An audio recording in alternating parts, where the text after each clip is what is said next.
Middle east crisis इस वक्त एक खतरनाक मोड़ में एंटर हो चुका है।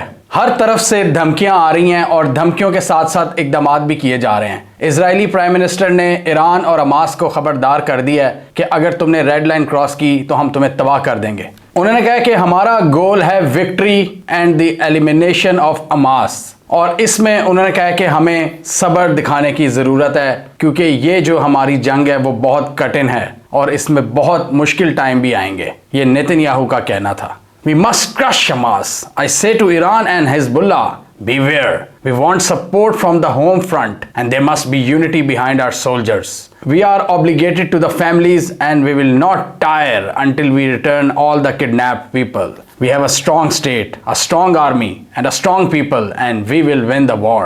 इसके अलावा ईरान की अगर बात करें तो ईरान भी अपने मनूवर्स कर रहा है, आसपास के लोगों से मिल रहा है। पिछली वीडियो में हमने डिस्कस किया था कि वो लेबनान जाके उनके जो फॉरेन मिनिस्टर है वो हिजबुल्लाह से मिले हैं और उन्होंने भी एक क्लियर पैगाम दे दिया है इजराइल और उनके पार्टनर्स को। उन्होंने कहा कि अगर गाज़ा पर हमले ना रोके गए तो जो जंग का स्कोप है वो बहुत वसी हो जाएगा, ये रीजनल वॉर में कन्वर्ट हो जाएगी। बेसिकली ईरान ने धमकी दी है बहुत बड़ी कि हमारा जो एक्सिस ऑफ रेजिस्टेंस है, यानी हमारी जो प्रॉक्सीज बैठी हैं इराक में, लेबनान में, सीरिया में, वो तुम्हें नाको चने चबवा देंगी। ईरान ने क्लियर कह दिया है। ईरान ने साथ साथ ये भी कहा है कि हम डायरेक्टली इस जंग में इन्वॉल्व नहीं होंगे। कुछ एनालिस्ट का कहना था कि ईरान शायद डर गया अमेरिका के रिस्पांस से, क्योंकि अमेरिका में जो हॉकिश एलिमेंट्स हैं वो बहुत ज़बरदस्त, वो ख़तरनाक किस्म की ड्राउनी धमकियां दे रहे हैं ईरान को। और जिस तरह उन्होंने अपनी बहरी बेड़े मूव कर दी हैं इसराइल के समंदरों के पास, वो पूरे एक्टिव इस वक्त बैठे हैं और इस वक्त हल्की सी भी जो चिंगारी है वो बहुत बड़ी आग का बायस बन सकती है। इसलिए ईरान ने कह दिया कि हम इसमें मुलविस नहीं हैं, लेकिन इसको इस पॉइंट तक ना लाया जाए कि ये रीजनल वॉर में कन्वर्ट हो जाए। उन्होंने कहा कि the resistance will change the map of the region. Ground offensive जो इजराइल लॉन्च करने जा रहा था, जो अभी फिलहाल रोका हुआ है मौसम की वजह से, और कुछ सुनने में आ रहा है कुछ प्रेशर भी आया है मगरबी ममालिक की तरफ से कि इस तरह का एक डेंजरस ऑपरेशन ना लॉन्च किया जाए नॉर्दर्न गज़ा की जानिब, जिसमें हमने देखा था पिछली वीडियो में कि इजराइल ने गज़ा के लोगों को कहा कि आप साउथ की तरफ मूव कर जाएं, हमने नॉर्दर्न जो गज़ा है उसमें मतलब अपना ऑपरेशन लॉन्च करना है। तो उसमें इजराइल को अभी काफ़ी मुश्किलात आ रही हैं। तो ईरान ने यह भी कहा कि इसमें फिर बहुत से फ्रंट्स ओपन हो जाएंगे अगर ये इकदाम किया। इसके अलावा वो कतर से भी मिले हैं, ईरान के फॉरेन मिनिस्टर लेबनान गए थे और भी उनके दूसरी पार्टीज से बातचीत चल रही है। और इसके अलावा इजिप्ट की बात करें, जो इजिप्ट पहले काफ़ी ज़्यादा जिसे कहते हैं कि काफ़ी कॉशियस किस्म के स्टेटमेंट दे रहा था, उन्होंने भी कह दिया कि गज़ा के लोगों का हमें ख्याल रखना चाहिए। और रफ़ा क्रॉसिंग जो है गज़ा के साथ जो लगती है मिस्र की, उसमें भी उन्होंने ह्यूमैनिटेरियन एड को उन्होंने कहा हम ओपन हैं, हमारे साथ जो भी बात करें हम उसके लिए तैयार हैं, चाहे अमेरिकन हों इजराइलीज़ हों। लेकिन उन्होंने भी एक बार फिर कहा कि 2 स्टेट सोल्यूशन की तरफ हमें आगे बढ़ना चाहिए ताकि मामला ख़राब ना हों। इसके अलावा सऊदी अरेबिया की बात करें तो सऊदी अरेबिया भी डिप्लोमेटिकली फुल एक्टिव हो गया है। मोहम्मद बिन सलमान की मुलाकातें हो रही हैं, फ़ोन कॉल्स हो रही हैं रीजनल लीडर्स से। ईरान से उन्होंने बातचीत की है, रूस से की है, अमेरिका से की है, इजराइल से की है, और उन्होंने कहा कि इस हवाले से रिस्ट्रेंट शो करना चाहिए और उन्होंने हमेशा की तरफ फ़लस्तीनी लोगों का साथ देने का अयादा किया है। सऊदी अरेबिया ने भी जोर दिया है कि इस जंग को मज़ीद एस्केलेट नहीं होना चाहिए, मामलात को हमें संभालना चाहिए अक्लमंदी से। लेकिन यहाँ पर सऊदी अरेबिया का जो सबसे बड़ा इकदाम सामने आया है, सऊदी अरेबिया ने कह दिया है, अमेरिका को पैगाम दे दिया कि जो नॉर्मलाइजेशन टॉक्स थी इजराइल को तस्लीम करने के हवाले से वो अभी फ़िलहाल हमने रोक दी हैं। और इस हवाले से अमेरिका में एक खलबली हमें नज़र आ रही है। सुनने रिपोर्ट्स ये आ रही हैं कि अमेरिका के सेनेटर्स का एक ग्रुप अब सऊदी अरेबिया जा रहा है, जो उनसे करेगा रिक्वेस्ट सऊदी से कि आप इन नॉर्मलाइजेशन टॉक्स को दोबारा कंटिन्यू करें, क्योंकि इस सूरत हाल में वाकई एक इतने बड़े मुस्लिम मुल्क के लिए ये काफ़ी मुश्किल हो जाता है कि वो इजराइल को तस्लीम करने के हवाले से बातचीत करे। तो सऊदी अरेबिया ने फ़िलहाल कह दिया कि हमने इस पर काम रोक दिया है। अमेरिका की बात करें तो अमेरिका एक तरफ तो बहुत ज़्यादा इजराइल की खुल के सपोर्ट कर रहा है। हमने इस वीडियो में देखा था कि उनके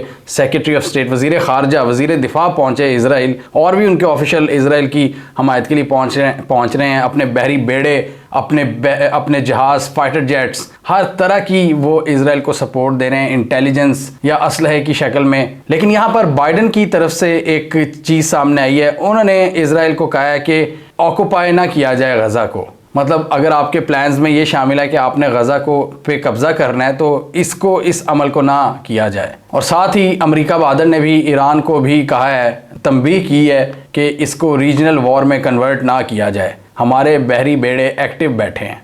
जैसे बहुत से एनालिस्ट कह रहे हैं कि यहाँ पर अमेरिका एक मौका तलाश कर रहा है अपने फ़ौजियों की तादाद में इजाफा करने का, इज़राइल में अपने ट्रूप्स उतारने का। तो इस हवाले से भी अमेरिकन ने कहा है कि अभी हमारा कोई प्लान ख़ास नहीं है, लेकिन एक ख़बर आई है कि तकरीबन 2000 अमेरिकी सोल्जर्स इस कॉन्फ्लिक्ट के लिए प्रिपेयर हो रहे हैं। ज़रूरी नहीं कि उनको इज़राइल में उतारा जाएगा, आसपास के जो इनके दोस्त ममालिक है वहाँ पर ये एक्टिव होंगे और सपोर्ट करेंगे ह्यूमैनिटेरियन जो ग्राउंड्स हैं उस बेसिस पर मेडिकल फैसिलिटीज़ के लिए, यानी मेडिकल कोर के लोग और स्पेशल कॉम्बैट यूनिट्स और ऐसे यूनिट्स जो कि हॉस्टेज सिचुएशन से डील करना जानते हैं। अमेरिका इस तरह के ट्रूप्स को तैयार कर रहा है इस पूरे रीजन में, यानी कि एक दफ़ा और हम देख रहे हैं कि अमरीकी फोर्सेस की तादाद में इजाफा होने जा रहा है, जो हमने पहले ही प्रेडिक्ट किया था। उन्होंने इसराइल को कहा कि हम आपको हर तरह की गारंटी देते हैं आपको सपोर्ट करने की, लेकिन गज़ा के हवाले से भी अमेरिकन ने कहा है कि जो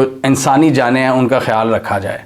इन ट्रूप्स की स्पेसिफिक डिप्लॉयमेंट के बारे में हम कुछ नहीं कह सकते, लेकिन ये आसपास के इलाके, मिडल ईस्ट, इवन यूरोप में भी वो एक्टिव होंगे इस कॉन्फ्लिक्ट के पेश नज़र। इसके अलावा इसराइल की अगर नॉर्दर्न साइड की बात की जाए तो वहाँ पर जो हिजबुल्लाह से झड़पें हैं इनकी शदीद हो चुकी हैं, और ये देखने में तब आया जब ईरान के फॉरेन मिनिस्टर मिले हैं हिजबुल्लाह के चीफ से। पूरा जो बॉर्डर है लेबनान और इसराइल का वो इस वक्त गर्म हो चुका है और वहाँ से भी एक फ्रंट खुल गया है इजरायली फोर्सेस के लिए। इजरायली फोर्सेस को वहाँ पर भी एक्टिव होना पड़ रहा है। इसराइल की एक सिटी है मेतुला, वहाँ पर हिजबुल्लाह के साथ जो लड़ाई है उसमें शिद्दत आ रही है और हिजबुल्लाह के जो मेंबर्स हैं वो इजरायली सर्वेलेंस कैमरास पर अटैक कर रहे हैं, जो इनकी बॉर्डर के साथ जो फैसिलिटीज़ हैं, जो इंफ्रास्ट्रक्चर है उसको तबाह करने की कोशिश कर रहे हैं, चेक पोस्टों पर जो इक्विपमेंट लगा होता है। और इजराइल के कुछ ऑफिशियल्स ये भी कह रहे हैं कि ईरान सीरिया के थ्रू भी कुछ अपना सामान, कुछ वेपन्स प्रोवाइड कर रहा है, जो सीरिया में उसकी प्रॉक्सीज बैठी हैं उनको सपोर्ट कर रहा है ताकि वो इजराइल को डिस्टर्ब कर सकें। और इजराइल का हमने पहले ही डिस्कस किया हुआ है कि सीरिया वाली साइड पे जो गोलान हाइट्स हैं वहाँ पर इजराइल की एक चौधराहट कायम है। यहाँ पर एनालिस्ट ये बात कर रहे हैं कि इस सारे मसले की वजह से अब देखें, अब 2-3 फ्रंट्स खुल चुके हैं। एक गज़ा वाला फ्रंट, वहाँ पर हमास एक्टिव है, लेबनान वाली साइड पे हिजबुल्लाह एक्टिव है, अब सीरिया वाली साइड से भी चैलेंजेस आ रहे हैं इसराइली आर्मी के मुताबिक। तो यहाँ से कुछ एक्सपर्ट्स कह रहे हैं कि इसराइल एक नई बैटलफील्ड बन चुका है मिडल ईस्ट में, जिसे कहते हैं ना कि सीरिया में पिछले 10 सालों से एक प्रॉक्सी जंग जारी थी वेस्टर्न कुछ कैंप्स की वर्सेस रशिया एंड ईरान। तो वो अब एक नई प्रॉक्सी बैटल हमें नज़र आ रही है। इस वक्त इजराइल का एक महाज गर्म हो रहा है और हमने ये पहले एक डिस्कस किया था कि ये एक वीक मुल्क की निशानी है। अगर इनकी करेंसी की बात करें तो वो उसमें भी बहुत ज़्यादा गिरावट आई है इजराइल की करेंसी में। इजराइल को इस वक्त बहुत सख्त मुश्किलात का सामना है और ख़ुद उनके प्राइम मिनिस्टर कह रहे हैं कि हमें अपनी सफ़ों में जो इत्तेहाद है उसको लूज़ नहीं करना, क्योंकि उनको भी डर है कि काफ़ी मसाइल उनको फेस करने पड़ रहे हैं। और दूसरी तरफ ग्लोबल कम्युनिटी की बात करें तो वो गज़ा की सपोर्ट में आवाज़ बुलंद करती जा रही हैं, जबकि स्पेनिश मिनिस्टर ने कहा है, उन्होंने सजेस्ट किया है कि नेतन्याहू को हमें इंटरनेशनल कोर्ट ऑफ जस्टिस में लेके जाना चाहिए। इस हवाले से जो इजराइल है यहाँ पर इनको पैनिक क्लियर नज़र आ रहा है। जैसे हमने पहले कहा कि मल्टीपल फ्रंट्स खुल रहे हैं और एक सीरियस एस्केलेशन का ख़तरा है। नो डाउट इसमें ये हमें क्लियर नज़र आ रहा है कि एक बहुत बड़ा बैटलफील्ड बनने जा रहा है। एक तरफ से ये जो प्रॉक्सी ग्रुप्स हैं, जो एक रेजिस्टेंस है वो इजराइल के ख़िलाफ़ एक्टिव होती नज़र आ रही है, दूसरी तरफ इजराइल धड़ाधड़ वहाँ पर अपनी जो अग्रेशन है वो दिखा रहा है। और फिर यूएस को देखें तो वो मेडिटेरेनियन सी में आ चुका है, वो अपने ट्रूप्स उतारने का सोच रहा है, वो ईरान को धमकी दे रहा है। तो बस डर यही है कि इस वक्त ये सारा मामला एक बड़े रीजनल कॉन्फ्लिक्ट में कन्वर्ट ना हो जाए, मतलब यहाँ पे एक नई जंग शुरू हो जाए जो ऊपर रशिया यूक्रेन जंग एक हम देख रहे हैं। इस हवाले से पुतिन ने भी खबरदार किया है कि इस मामले को डी एस्केलेट होना चाहिए और इसको रीजनल कॉन्फ्लिक्ट में कन्वर्ट नहीं करना चाहिए। पुतिन ने भी राब्ते किए हैं, इवन उनकी इजरायली प्राइम मिनिस्टर से बातचीत हुई है, ईरानियन प्रेसिडेंट से बात हुई है और आसपास के ममालिक से, इजिप्ट के प्रेसिडेंट से। चाइना की बात करें तो चाइना ने एक बार फिर खुलकर गज़ा की सपोर्ट का ऐलान किया है।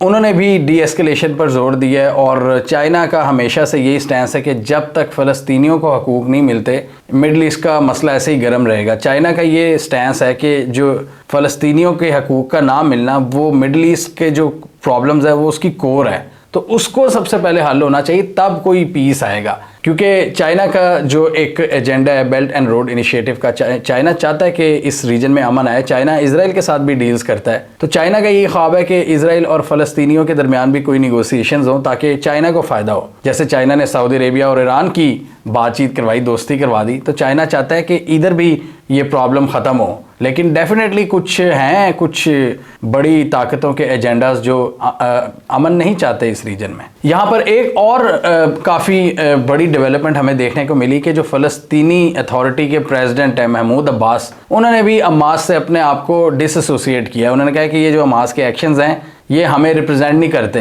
ये इनकी जो मिलिटेंट कार्रवाइयाँ हैं, इनकी जो शिद्दत पसंद कार्रवाइयाँ ये हम में से नहीं है। और इन्होंने भी कहा है, इन्होंने भी डी एस्केलेशन पर जोर दिया है। ये एक क्लियर पोजीशन इन्होंने ली है फ़लस्तीनी अथॉरिटी के प्रेसिडेंट महमूद अब्बास ने। और बहुत से लोग ये भी समझते हैं कि ये फ़लस्तीनी लोगों की एक्चुअल रिप्रेजेंटेशन नहीं है महमूद अब्बास। लेकिन इस स्टेटमेंट से ये पता चलता है कि हमास के लिए भी जो चैलेंजेस हैं, जो मॉरल सपोर्ट है, उसमें एक क्लियर कमी देखने को मिल रही है। अब हमने देख लिया कि किस तरह ये सारे रीजनल प्लेयर्स एक्टिव हो रहे हैं। रूस, चाइना और अमेरिका डी एस्केलेशन की बात कर रहे हैं, जो बड़ी पावर्स हैं। दूसरी तरफ इजराइल, ईरान, हिजबुल्लाह और हमास वगैरह ये थोड़ा सा मतलब काफ़ी अग्रेसिव हुए हैं, इस वक्त अग्रेसिव मोड में है। और ग्लोबल कम्युनिटी की ऑब्वियसली यही ख्वाहिश है कि सारा मामला डी एस्केलेट हो, एक बड़े कॉन्फ्लिक्ट की शक्ल ना इख्तियार कर जाए। हमें कमेंट सेक्शन में बताइए आपके ख्याल में आप इस पूरे मामले को एक बड़े कॉन्फ्लिक्ट में कन्वर्ट होते हुए देख रहे हैं, या ये जो कुछ समझदार जो लीडर्स हैं या ये ग्लोबल पावर्स हैं इस कॉन्फ्लिक्ट को डी एस्केलेट करने में कामयाब हो जाएंगी। कमेंट कीजिए। इसके अलावा हमारा यूट्यूब चैनल सब्सक्राइब कर लें, साथ ही वो बेल आइकॉन भी दबा लें ताकि वो स्टोरीज दुनिया भर से, पाकिस्तान से जिनकी मेन स्ट्रीम मीडिया पर प्रॉपर कवरेज नहीं होती, हमारे प्लेटफॉर्म के थ्रू आप तक टाइम पर पहुंच जाएं।